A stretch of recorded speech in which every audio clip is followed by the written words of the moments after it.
Well, at least it wasn't 5-0 again.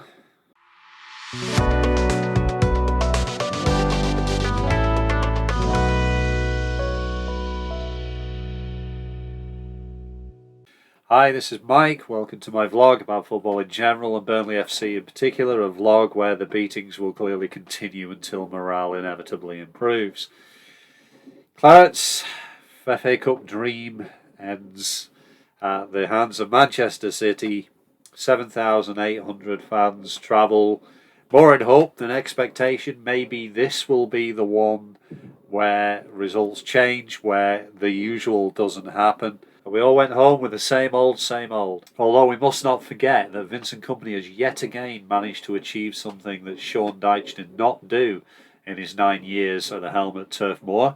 Although unfortunately that means conceding 6 goals. It was kind of an interesting one, I think. I was really up for it. The Clarets fans in the away end, once I actually got to my seat, thanks to the Sherpas and the oxygen tanks that they were carrying, was a great performance. I thought in the first half hour or so the Clarets were knocking the ball around a fair bit with confidence, at least playing in a very similar style to Manchester City. You can kind of see the obvious Pep influence, but when you're that far away and that high up, you can see the way that the teams pass and move, and they're pretty much identical.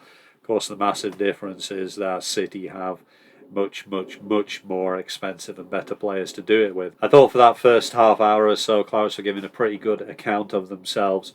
The team selection was, shall we say, interesting beforehand. Bailey Peacock Farrell in goal. I kind of thought that might happen. He has been in goal for our cup games.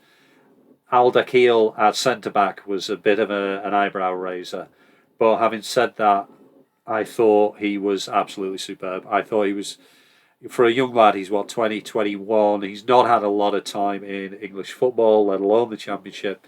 He's up against one of the best attacker in the world. And I thought he did pretty well. He certainly didn't disgrace himself. Jordan Bayer next to him goes from strength to strength. I'm just so happy to see him in a claret and blue shirt. He was just fantastic. He was even bringing the ball forward. We are going to, the rumour is that we have an option to buy at the end of the season for 10-15 million. If that is the case, then I'm amazed that Alan Pace hasn't written the cheque already, although he's legally not allowed to, according to the rules of loans. But to see Jordan Bayer in the Burnley team for the next few years is a hugely exciting prospect. Peacock Farrell, he did all right. I know that sounds daft for a guy who just conceded 6 goals. I don't think any of it's particularly his fault. Unfortunately, you understand why Kompany prefers Muric and the way he plays. He tried to spray the ball around. He tried to pass the ball around. He just simply can't do it. And that's not particularly a knock on him. It's just the way that goalkeeping is changing. And he's old school. He's one of the old trained goalies who is not used to that. He's not comfortable with the ball at his feet. Muric is. Would Muric have made a difference at the back? Probably not. We conceded 6 goals. But it would have been perhaps better to see Muric spraying the ball around a lot better. I thought it was interesting that Kompany and Guardiola kind of did similar things. Josh Cullen has always been the outball for Muric or Peacock Farrell. Whenever the goalkeeper has the ball at their feet, Cullen is the one who's showing for it to be the outball, because Cullen is so good at creating those triangles and those spaces. And it was both I think a compliment to Kompany and Cullen that Guardiola put a man on Cullen to stop that ball happening. Peacock Farrell wouldn't have the confidence to fire that ball at him. Maybe Muric would. But if Cullen's under pressure, I don't think Peacock Farrell was going to do it. The man marking him was Kevin De Bruyne. And, that's a compliment. That's a compliment to Cullen. But also, I think Kompany had decided to put Cullen on top of De Bruyne. De Bruyne, I think he's a great player. I love watching him. He's got a wonderful foot. I just, if he's there, you watch him play. I thought Cullen did a good job of keeping him pretty quiet. Again, conceded 6 goals, but I think it kept him fairly quiet. Ultimately, they have 10 other players who are the calibre of Kevin De Bruyne. So, you're not going to keep them out. I think in terms of Clarets, Zarori was definitely off it. He's been off it for a little while now. I don't know if it's a confidence thing. I don't know what it is, but he's definitely sort of spent a lot of time just walking on that white line and just not really beating his man. He didn't look like he was going to beat his man. I admit, he's up against Kyle Walker, but I don't actually rate Kyle Walker all that much. What is interesting, by the way, and Pep will be very upset for someone pointing this out, but it's interesting seeing how sly players are off the ball. Clarets are no angels, we've seen that.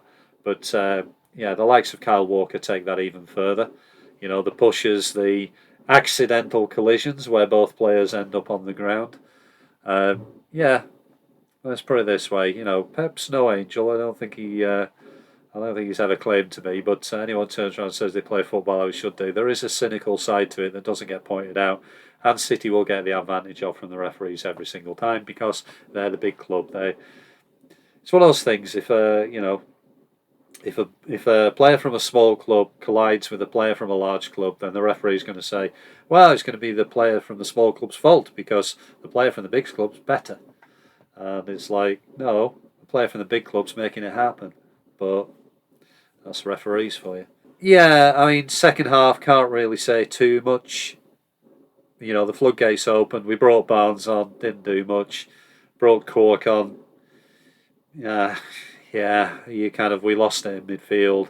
But then City clicked into gear. And yeah, when City click into gear, there ain't anybody stopping them. They were knocking in the goals. Alvarez comes on. How much did Alvarez cost? All that kind of thing. You can talk about all the money, but ultimately they click into gear. Cork and Barnes didn't do much. Clarence did what they could, but at the end of the day, City did to us what we've done to a lot of Championship teams this season. And there you go. And so that means my last 3 trips to the Etihad, which I believe is Arabic for library full of day trippers, have resulted in a 5-0 loss, a 5-0 loss, and a 6-0 loss. I'm beginning to take this personally. Maybe I should buy a ticket to see the next concert there by Metallica, because at least then I'm guaranteed to see one. And that's kind of the thing. As the game progressed, I kind of got reminded how corporate and soulless that Manchester City are. Erling Haaland is the Terminator. He is an amazing player. He has a supernatural ability to be in the right place at the right time. But he's indicative of what Manchester City are. They are not a football club anymore. They are a machine, a corporate soulless machine that is basically designed with no expense spared, in a very real and legally allowed way, to crush the opposition, to basically kill any chance that any other club has of success. It's not personal. It's just business. That is what they're designed to do. And Erling Haaland, a great player though he is emblematic of that. He is the Terminator in a club full of Terminators. And it's a shame that this is an example of what football is going to be. They are very, very good at Manchester City at doing what they do, which is to turn football and the joys of football into a display of power, a display of corporate wealth and state wealth. It was kind of odd to see Mike Summerby introduced before the game. He has just received an OBE, a much deserved OBE, for services to not just football but also to charity, and that's fantastic. I applaud him for that. He deserves it, but it is a perfect example of how the Manchester City of Mike Summerby has nothing, literally nothing to do with the Manchester City of today. The only thing those two things have in common is the name. And this desperate clinging on to the past, clinging on to legitimacy, is kind of sad to see, because City, they don't do anything in a large way that is wrong, but it kind of coming away from it, you kind of understand, or you begin to realise how many small irritations there are, small demonstrations of that soullessness that begin to add up over time to make it such a depressing experience. I mentioned the lack of atmosphere, the absolute lack of atmosphere, and then suddenly at 4-0, That's the point they wake up. That's the point the fans start celebrating and doing, the Poznan. And the Clarets fans were absolutely magnificent, I thought, all the way through, making a lot of noise.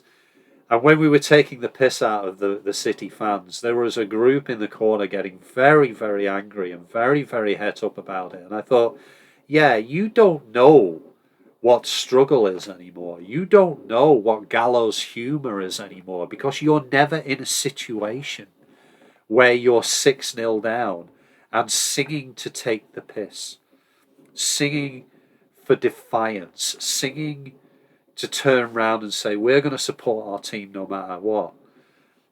City fans don't understand that anymore, not modern City fans. And there was a humorlessness there. There is a humorlessness there, which is, that's the lack of soul.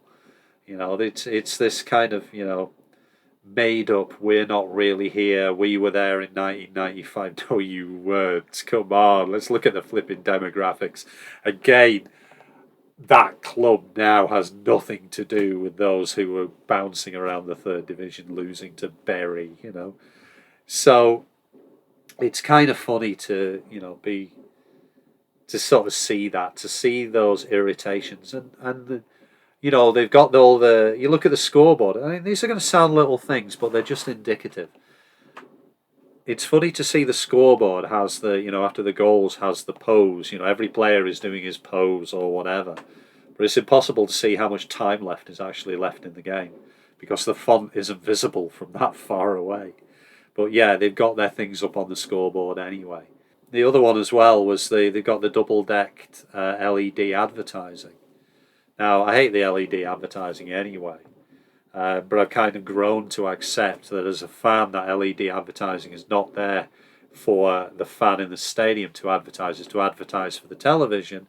But, you kind of see the advert and, it's sort of in your brain because you're the fan in the stadium and you're seeing this. But when you see the double deck thing, they're actually broken across 2 layers. And when you're in the stadium, you don't see it because you're not at the right angle. So as a fan in the stadium, they don't care anymore that you don't see it. This advertising is not aimed, it's not only not aimed at you, it's very specifically made so you can't see it and for the benefits of people at home in whichever country that happens to be. And that's kind of the thing, it's all these things about the fan experience, the moment in the stadium that you realise as an away fan, you don't matter. You're there to provide this week's entertainment for a bunch of day trippers, for a bunch of people who are living vicariously for, a corporate or a corporation. You're just there, not so much the Christians to be thrown to the lions. You don't count. You don't matter. You're not important. You're too small to be cared about. And yeah, it's kind of one of those things. That's the thing. That's the thing about going to City is that you are reminded of this, and they're not alone. They're not going to be alone. There are other clubs and there are other places where this is going to happen. It's going to grow increasingly over time, but that's the way it goes. Clarets, yeah, we move on. We move on. I think it's hilarious that I'm recording this on a Sunday afternoon. I think it's absolutely hilarious that Rovers fans were on the various social media giving it large because we conceded 6 to a group of 16 Manchester City players, and then 24 hours later they get knocked out courtesy of 1. So you don't get to go to Wembley either. Sheffield United is on the other hand do, which is going to be interesting. Are they going to focus on that because it's a distraction from them potentially getting caught for promotion, which is going to be hopefully confirmed in about 3 weeks' time. And who's going to take that second promotion space? Is it going to be Borough? Is it going to be Sheffield United? It's great not to have to worry about this stuff, isn't it? We only need 9 points. 9 points, 3 wins out of the remaining 9 games. Obviously, we want to get it done and dusted as soon as possible. But ironically enough, that Sheffield United game at home is likely to be the one. It's likely to be the one where promotion is confirmed. I think the title may have to wait until afterwards, but that's the way it goes. and then we can look back on a season where it's gone really well, an amazing season, and they'll do a roundup and all that kind of thing. Disappointing weekend, but also a reminder of what it's like sometimes back in the Premier League. Also, what it means to be a fan of a club where it matters to be a fan of a club, where you are, appreciated in certain ways, not just as a cost centre. You're not just a random number.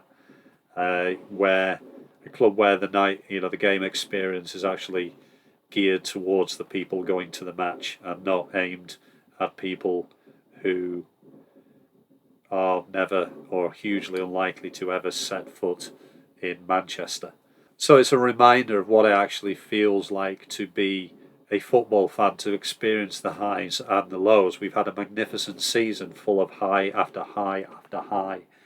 And, football is, those highs mean nothing if you don't get the lows. You have to sort of turn around and say, I was there during the bad times, even if a bad time is losing an FA Cup 6th-round stroke quarter-final match to, the most expensive and probably best club in Europe. That's still a low, but hey, it's the kind of lows I'd rather have. So, I'd rather have that kind of thing than I would being the corporate machine that is a top-level Premier League club, as exemplified by Manchester City. That's it for this one. The next one is likely to be after the next home game, which is Sunderland. And we have the international break, so we can lick our wounds. We can go again, all that kind of cliche stuff. And then we just go back to the Championship where we're the Man City and everyone else is, well, you'll never be the Burnley. That's all. Take care. Up the Clarets.